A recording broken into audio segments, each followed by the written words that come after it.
দয়া করে আমাদের ক্ষমা করে দিন। আমরা এখানেই থাকবো, আর দ্বারকাই হবে আমাদের নগর। না না, আপনারা সবাই হলেন আমার থেকে বড়। দয়া করে উঠুন।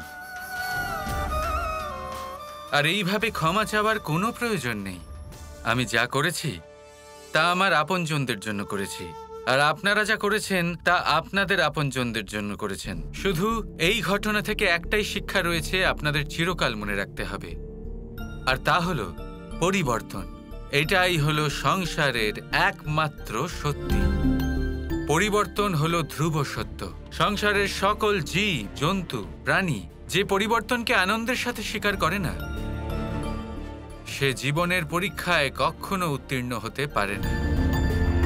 আমাকে ক্ষমা করে দাও, আমিও তোমার উপর সন্দেহ করেছি। আরে না জানি রাগের মাথায় কি কি বলেছি। আমায় ক্ষমা করে দিও। না মাতামহ, ক্ষমা চেয়ে আমাকে পাপের ভাগীদার করবেন না। কিন্তু দাদু ভাই, এই স্থান আসলে কার আর কে বানিয়েছেন? আর আমরাই বা কিভাবে থাকতে পারি? জরাসন্ধের নিষ্ঠুরতা দেখে আমি নিজেই দেব বিশ্বকর্মার তপস্যা করেছিলাম। তপস্যা করে ওনাকে সন্তুষ্ট করি। জরাসন্ধের অত্যাচারের হাত থেকে বাঁচার জন্য আমাদের সকলের জন্য এই জায়গা বানিয়েছি। আপনাদের সকলকে আরও একটা কথা জানাতে চাই। আপনাদের সমস্ত ধন এবং সমস্ত অমূল্য জিনিসপত্র যা আমি দাদার বিবাহের নাম করে আপনাদের থেকে ছিনিয়ে নিয়েছিলাম, সেই সব কিছু আপনাদের বাড়িতে সুরক্ষিতভাবে পৌঁছে দেওয়া হয়েছে। আপনাদের সমস্ত ধন ও সম্পদ আপনাদের জন্যই অপেক্ষা করছে। এবার শুধু আপনাদের কাছে একটাই অনুরোধ রয়েছে। এই দ্বারকা হলো আপনাদেরই। এখানে শান্তিপূর্বক নিজেদের বসতি গড়ে তুলুন। অদ্ভুত শ্রীকৃষ্ণ, অদ্ভুত। আপনি এক বড় লীলার রচনা করেছেন, আর এই লীলার প্রয়োজন ছিল। কারণ যদি আপনি মথুরাকে এই অদ্ভুত নগরের ব্যাপারে জানাতেন আর নিজের পরিকল্পনার ব্যাপারে জানাতেন, তাহলে কেউ আপনাকে বিশ্বাস করত না, আর না আপনার সঙ্গ দিত, আর না এখানে আসতো। তাহলে বলুন, আমাদের কানাই দূরদর্শী তো নাকি? তপস্বী এবং তেজস্বীও। ইনি স্বয়ং বিশ্বকর্মাকে পৃথিবীতে নিয়ে এলেন। দেখতে হবে তো দেওরটা কার। সে তো শুধু আপনারই বৌদি।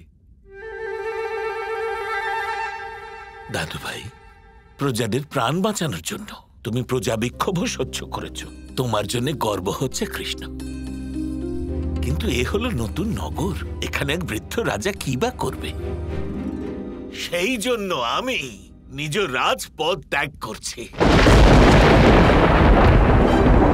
এ কি বলছেন আপনি মাতামহ? যদি আপনি রাজা না হন তাহলে কে রাজা হবে? এই প্রশ্নের উত্তর উপস্থিত প্রজারা দেবেন। তাহলে বলো, কে হবে এখানের রাজা? শ্রীকৃষ্ণই হবেন আমাদের রাজা। হ্যাঁ, শ্রীকৃষ্ণই হবেন আমাদের রাজা। হ্যাঁ, শ্রীকৃষ্ণই হবেন রাজা। যাও কানাই, এই শূন্য স্থান তোমারই। আর দেখো, আমাদের সবার ইচ্ছাও এটাই। যাও। যান কৃষ্ণ, আপনার চেয়ে বেশি এই পদের জন্য আর কেউ যোগ্য নয়। এসো দাদু ভাই।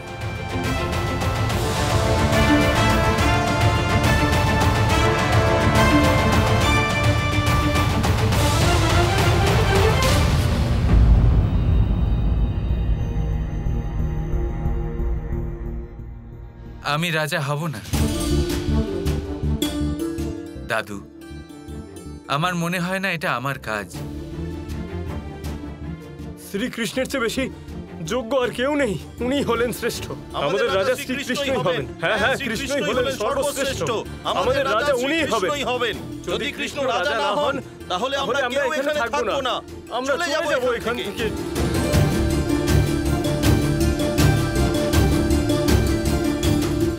শান্ত হন আপনারা। দয়া করে আপনারা সকলে শান্ত হয়ে যান। দেখুন, এটা খুব বড় এবং গুরুত্বপূর্ণ সিদ্ধান্ত। সেটা এত ভাবপ্রবণ হয়ে নেওয়া উচিত নয়, তাই না? আপনাদের কি এটা মনে হয় না যে এত বড় সিদ্ধান্ত নেওয়ার আগে কানাইকে কিছুটা সময় অন্তত দেওয়া উচিত? তাহলে কাল সকাল পর্যন্ত সময় তো কানাইকে দেওয়া যেতেই পারে। তাই আপনাদের কাছে আমার অনুরোধ যে কানাইকে কাল সকাল পর্যন্ত সময় দেওয়া হোক। কাল সকালে এই বিষয়ের সিদ্ধান্ত ঘোষণা করা হবে। ততক্ষণ আপনারা সবাই নিজেদের নতুন বাড়িতে গিয়ে বিশ্রাম করুন। আজ আমরা সবাই খুব দীর্ঘ আর কঠিন পথ যাত্রা করেছি। আমি আশা করি আমার অনুরোধ আপনারা সবাই মেনে নেবেন আর কাল সকালে এই সিদ্ধান্তের অপেক্ষা করবেন। শুভরাত্রি। মহারাজ শ্রীকৃষ্ণের জয়! মহারাজ শ্রীকৃষ্ণের জয়! মহারাজ শ্রীকৃষ্ণের জয়!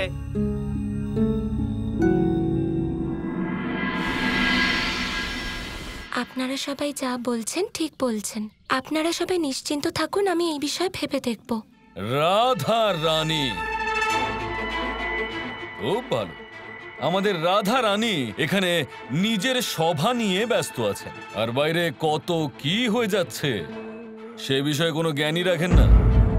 কুটিলা, আসলে কি হয়েছে, আমরা এখনই মথুরা থেকে আসছি। রাধা, এই নাও, আমরা তোমার জন্য মথুরার বিখ্যাত প্যাঁড়া নিয়ে এসেছি। নাও।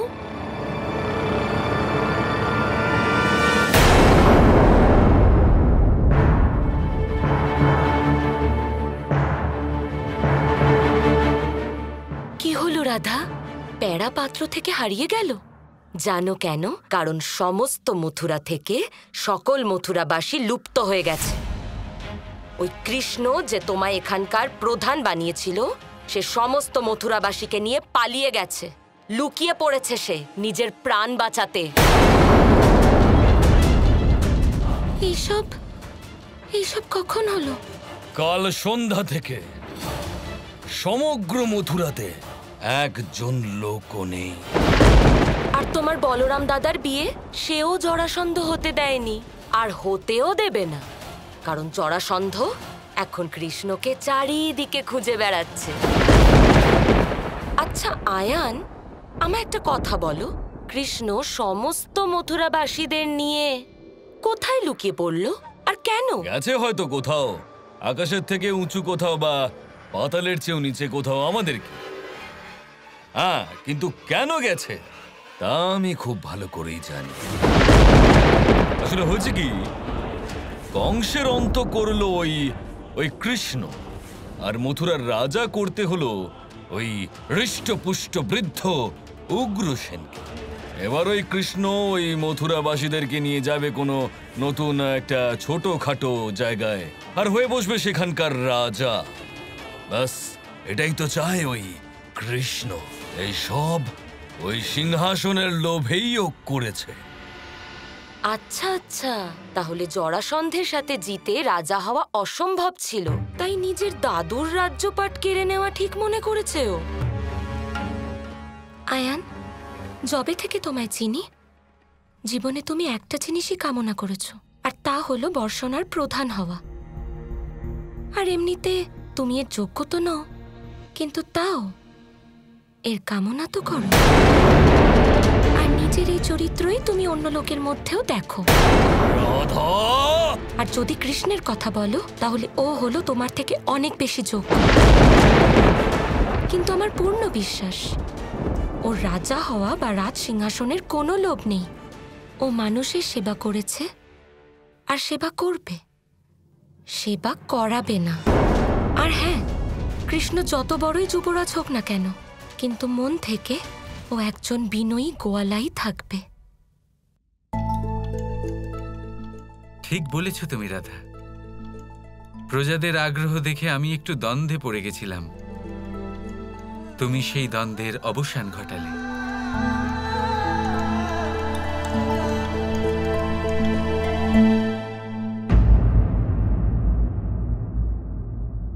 আপনাকে হাসলে খুব ভালো দেখায় কৃষ্ণ। ধন্যবাদ রুক্মিণী। কিন্তু ওখানে সবাই সবাইকে দ্বন্দ্বে ফেলে দিয়ে আপনি এখানে হাসছেন? না, আমি নিজেই দ্বন্দ্বের মধ্যে ছিলাম। এবার আমার দ্বন্দ্বের অবসান ঘটেছে। এবার আমি বুঝে গেছি আমার রাজা হওয়া অনুচিত হবে। কেন? এতে অনুচিতের কি আছে? আপনি হলেন যুবরাজ, রাজা হতেই পারেন। দেখুন, আমিও তো একজন রাজকুমারী, আর এখন আপনি যদি রাজা হন তাহলে কত ভালো হবে। আপনি জন্ম থেকে মন থেকে রাজকুমারী, কিন্তু আমি না, আমি হলাম যুবরাজ না রাজা। আমি মন থেকে গোয়ালাই ছিলাম, আজও সেই গোয়ালাই। কৃষ্ণ